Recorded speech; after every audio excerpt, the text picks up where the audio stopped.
বিশ্বাসের কোনো শক্তি আছে? বিশ্বাস, এই বিশ্বাস আমি যদি আপনার উপর রাখতে না পারি, আপনিও যদি আমার উপর বিশ্বাস রাখতে না পারেন, তাহলে বলুন তো একটা পরিবার কিভাবে টিকে থাকে, একটি সমাজ কিভাবে টিকে থাকে, একটি রাষ্ট্র কিভাবে টিকে থাকে? বিশ্বাস হলো পরস্পরের প্রতি একটি সেতুবন্ধন, একটি সাঁকো কিংবা একটি ব্রিজ।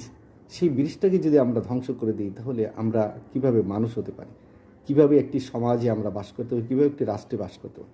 এই যে বিশ্বাসহীনতা, এই বিশ্বাসহীনতার কারণে আজকে দেখেন আমাদের যে মূল্যবোধ সেগুলো আমরা হারিয়ে ফেলছি। আর এই মূল্যবোধ হারিয়ে ফেলার কারণেই আমরা মিথ্যাচার, আমরা প্রবঞ্চনা, ঠক, এইভাবেই আমরা চলছি এবং একজন আরেকজনের দিকে আঙ্গুল তুলছি, তুমি অসৎ, আবার সে আমাকে বলছে তুমি অসৎ। তবে এভাবে কি একটি সমাজ, এভাবে কি একটি পরিবার, এভাবে কি একটি রাষ্ট্র চলতে পারে?